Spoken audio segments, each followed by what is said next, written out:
How are you? My name is. Okay, well, alright, I won't give you my real name. Okay. Uh, so, I'm here today to talk to you about ESL teaching.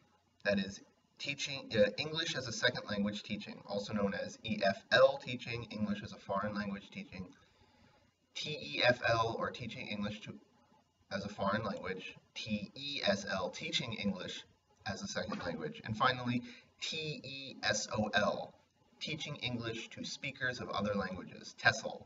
Okay, so these acronyms, this alphabet soup of stupid, are just different names for the same thing. Some places will, sorry, prefer one name or the other. They're all the same. They don't mean anything. Um, okay, so that being said, what is TESOL? What is teaching English to speakers of other languages? Okay, so TESOL, or teaching English to speakers of other languages, is a profession and also a discipline in which you, a part of the world of foreign language education, in which you teach English to people for whom English is not their native language. Okay, somebody who speaks Spanish or French, Chinese or German or whatever. Okay, they speak one of these languages, and they don't speak English as their native tongue, so they study English with the view of trying to learn to speak it. So that's different than say an English teacher in an American or British or Canadian, what have you, high school in a country where they do speak English. The classes that we call English class are very different. Those classes are meant to take a person who speaks English as their native tongue and to make their language orthographic, to make it orthodoxical, that is to say, to make it correct, okay, to teach them proper grammar, proper spelling, proper pronunciation, and to learn about the language, to learn about their own culture through language, to learn about literature, to read Shakespeare and Mark Twain. That whole discipline of teaching English to people who are native speakers is different than teaching English to speakers of other languages. The emphasis is different. Even though you're still an English teacher, you're not teaching English the same way. You're teaching a person who doesn't know how to communicate in English how to use English. Okay, you're looking at the language not as something cultural um, or or something. You're not looking at the language for its own sake. You're looking at it as a tool to communicate. You take a person who doesn't know how to say, "Where's the bathroom?" or "How do I go to the bank?" and you teach them how to make conversation in these ways, in a communicative and immersive manner. That's TESOL. So it's not the same as English teaching as we would know. Okay, so why am I talking about this? So okay, spent, I've spent about 6 years of my life working as a TESOL teacher, okay, primarily in foreign countries, okay, so I should explain, I'm American, I'm an American national, but I've lived now in China and in Japan, off and on, for about 10 years now.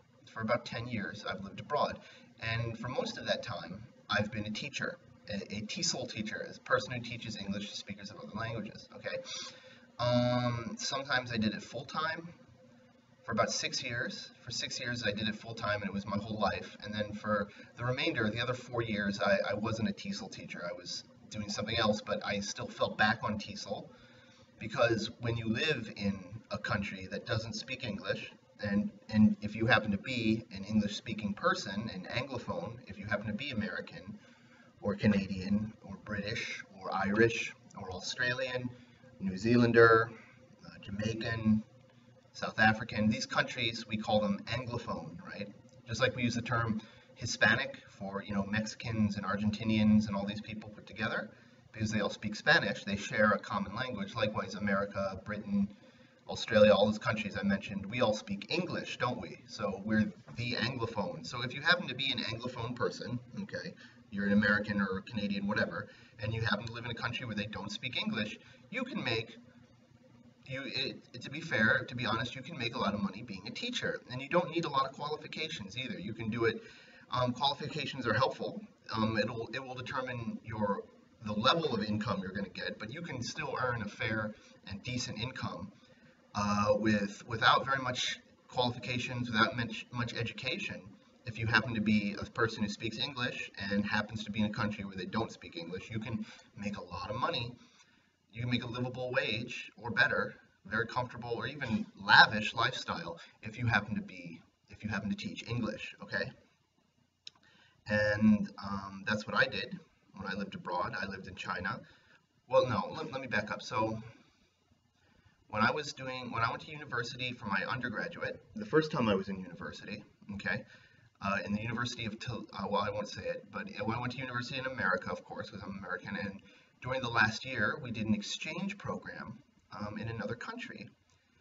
That was my first exposure to life abroad, and I really liked it. And that was in China. After I graduated, that was my last year, I moved to Japan. And when I lived in Japan, I lived there for about 3 years and some change.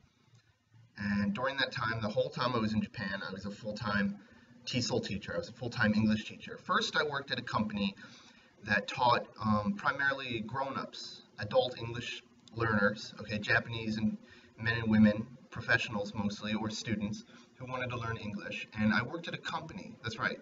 I said company, not school. No, not school. Company. It was a company that primarily offered English training classes to people. It wasn't accredited. They didn't get a degree or anything.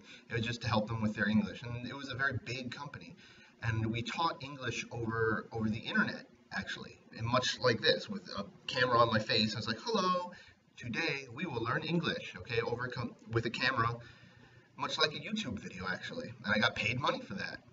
That company went bankrupt 1 year in, and after it went bankrupt, I moved initially from job to job, okay, until I finally found a job teaching in the public sector this time, in Japanese junior and senior high schools. So when you teach in Japanese junior and senior high schools as a foreign national, as an American or somebody who's not Japanese, you typically have to do it through what they call a haken gaisha. Haken gaisha is a Japanese word that means temp agency. Okay, so yeah, you're a teacher in the actual school system, but you work for a temp agency. Now, that might sound weird to somebody from America, but remember, the only reason it works that way is because if you are not a Japanese citizen, you're an expatriate or an immigrant, and there's a whole legal spectrum of stuff you have to deal with, both you and the employer. Okay, so it makes more sense. It's easier for them for the school system to not hire foreign nationals directly. Rather, they set up these temp agencies. They hire foreigners. They process your visa. They train you, and then these temp agencies will dispatch you to the school. Okay, I did that for a while, and when you do that, I did that for about 1.5 years. And when you do that, you have to sign contracts. You sign different contracts. It was kind of like you might say a smorgasbord of work, because I worked at lots of different places. I worked at a junior high school. I worked at 2 junior high schools, actually. I mean regular junior high schools. And then I also worked at a school for people who were hearing impaired, Japanese people who were hearing impaired. And then I worked at a place for people with severe developmental handicaps, like people with Down syndrome. I worked at an adult education center at a high school, the evening classes at high school for people who are older. And I also worked at a nursery. Yeah, I worked at a nursery, seriously. But I did, and then I worked around town all these different places through this temp agency. And then after that, I decided, okay, after about 3.5 years, I decided I didn't want to live in Japan anymore. So I went back to China, where I had studied previously, and this time I went to a city called Ningbo in Zhejiang province, not far from Shanghai. I lived there for about 2 years. Again, I was teaching English first, okay, and I was teaching English again in the private sector, okay? I went back to private sector work, not in the public school system, but working for like a company, okay? And then, what happened? Oh yeah, first, for 18 months, I taught in a place. Hello? Hello?